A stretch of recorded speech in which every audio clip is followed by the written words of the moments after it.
While the previous few episodes focused a lot more on Vincent coming to his own as an individual, rather than trying to formulate an idealized persona, these next few episodes focus on Vincent's true nature, his past, who he really is, and what his purpose is. It continues from the journey that he, Pino, and the surviving members of the commune are on. The humans continue to die off one by one until Vincent and Pino are the last individuals standing.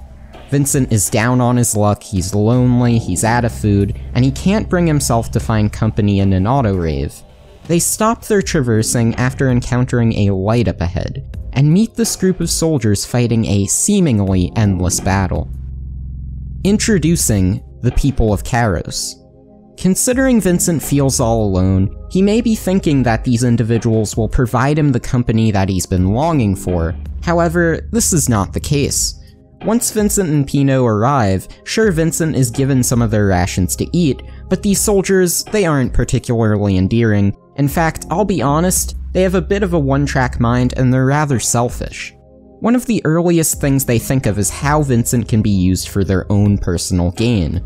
Vincent doesn't even ask the soldiers of Kairos to repair his ship, yet they already retrieve it and they start fixing it. Now, what normally would be seen as a kind gesture, in this case it's a purely selfish one, since they'll only fix it if Vincent fights alongside them in return. Furthermore, they end up also thinking about how the 400 rabbits can be used as a warship, so it's not like the soldiers are even going to return the ship back to Vincent after they're done repairing it.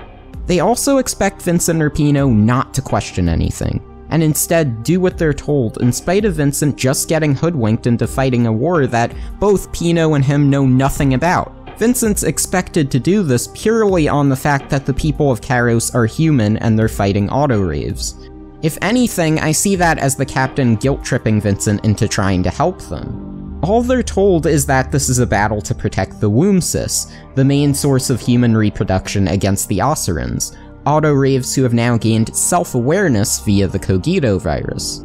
However, wouldn't it be in Kairos' best interest to not fight a war then, if they believe that these human lives are so valuable? Or at the very least, attempt some form of negotiation between the Osirans. I mean, the Osirans are later shown freeing everyone from the prisons, and not even like killing them afterwards or taking them prison too, which leads me to believe that they weren't beyond reason. Furthermore, they mention after Senex starts killing soldiers that the Osirans don't kill this way, and that this individual actually enjoyed doing it. This further cements the idea that they're more humane than the people of Kairos may realize. Unfortunately, due to Kairos' mentality of not questioning anything, they're unable to see this as a major issue. Now, early on, in spite of the high expectations they may have for Vincent, there's already a sense of mistrust between the group, particularly because he's accompanied with Pino, an auto-rave who they can very easily tell is infected with the Cogito virus, in particular due to the fact that she keeps emulating Vincent's actions. However, this mistrust culminates into something far greater once Senex arrives. She was presumably awakened by the same light that led both Pino and Vincent to Kairos. Senex is killing these Kairos soldiers in an extremely stealthy and sadistic manner. Due to this lack of trust between Vincent and the Kairos soldiers, they're very quick to hold both Vincent and Pino accountable. Now in prison, all Vincent can think about is how, no matter what happens, everywhere he goes, he's surrounded by death, even if he isn't responsible for it. Dorothy was killed in Ramdo, all of those citizens were murdered by Monad, the people of the commune all died, and now these Kairos soldiers are all dying. This puts him in a state where he feels like the only reasonable thing to do is remain in prison where he can be a threat to absolutely no one. This is specifically shown when the Osirans free him, yet he still chooses to remain in his cell. However, this insane woman in the cell next to them refuses to let Vincent forget his true purpose.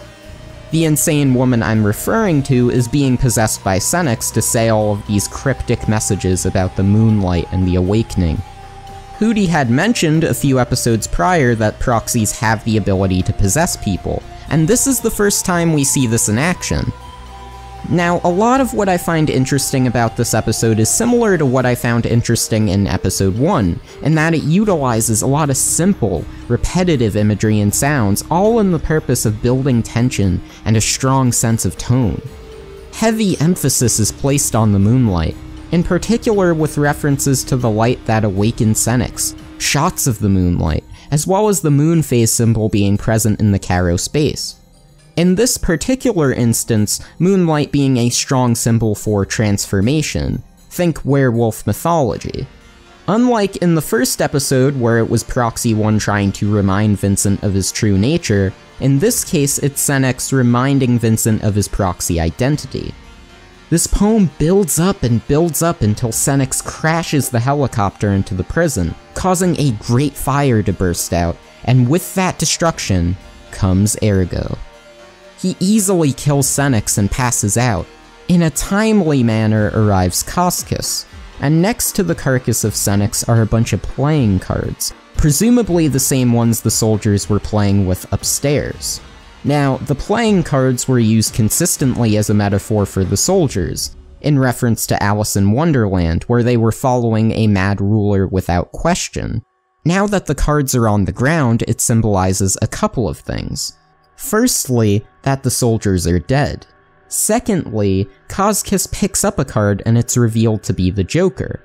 The Joker in Tarot symbolizes the wild card, more specifically unexpected events. In this case, the unexpected event being Senex's death. Now, a lot of the next episode is heavily about Koskis and his own patterns of thought, particularly in the case of what he values.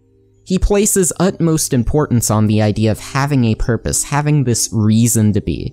Koskis initially felt very similar to Vincent, feeling very helpless and without a point to his existence. But this all changed, however, once he met Senex. They created Karos and Asura not only as a monument for their love, but also as a means of exchanging vows after the Pulse of the Awakening. In this case, their purpose was to die together, and thus create a sense of meaning and destruction.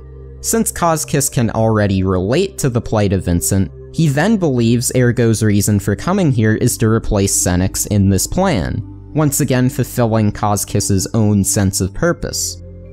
Koskis also admits to sending out the Autoraves to fight the people of Karos, mostly because he found himself disgusted by them. They were abandoned and fought wars as a means to find purpose. However, because they were fighting wars for so long, they ended up completely forgetting the meaning of it all, not even being able to find a meaning in death. This directly goes against what Koskis values, which is being able to have a strong sense of purpose, as well as having a meaning to destruction. Looking at how utterly decimated the city of Asura is now, it isn't out of the question to infer that his people fell into a similar situation, and thus he killed them as well. Vincent is very confused by all of this, because in his mind he still doesn't fully understand who he is, entirely unaware of the fact that he was the one responsible for Senex's death in the first place. This angers Koskis for a couple of reasons.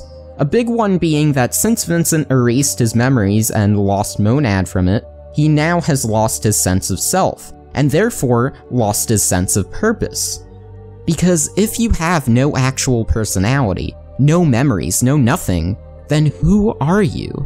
You are nobody and you have no point to existing, at least in Koskis' mind.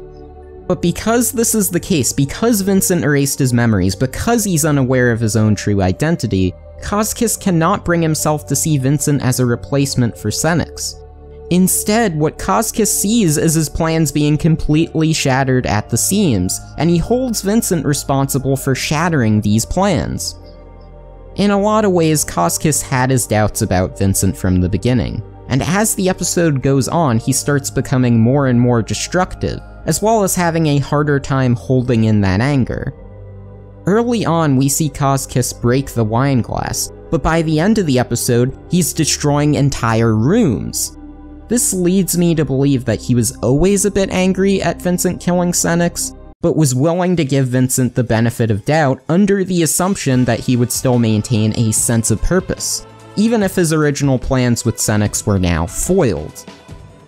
What this ends up turning into is a battle between two proxies, since as it was previously mentioned, what with him killing the people of Karos, he cannot stand the continued existence of those without a purpose, even though he himself is now without much purpose other than enacting revenge. In a lot of ways, Koskis is almost beating the answer out of Vincent. Surrounded by fires symbolizing the burning passion and anger of Koskis, he asks Vincent why he wants to live. Once again, he has no memory, no point to his existence, at least in Koskis' mind. But in reality, Vincent, remembering Riel, knows that this is not true. He does have a reason to be, even if it's not with Monad.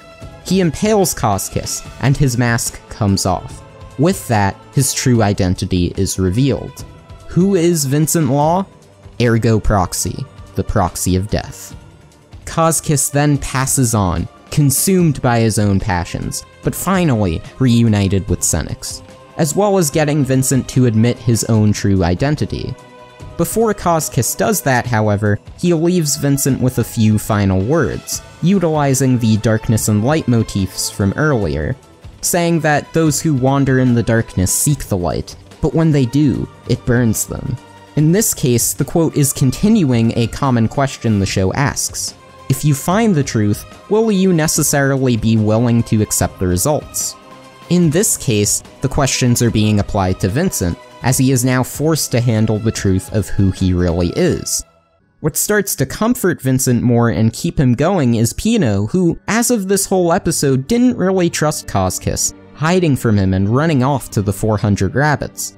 Then, when faced with Vincent again, it is revealed she's aware of Vincent's proxy form, calling him the other Vince. Vincent is concerned and asks if she's afraid of him, to which she answers no, because Vincent consistently protects her.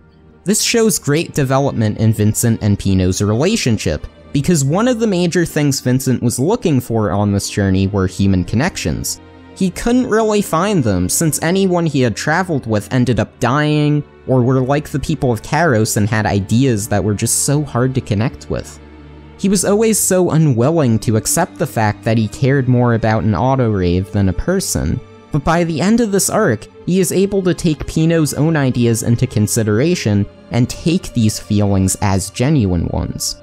One of the big incentives is not only due to the fact that Pino is the only company he has, but also because Vincent knows he's not human himself, therefore no longer needs to feel bound to only accepting human connections as real.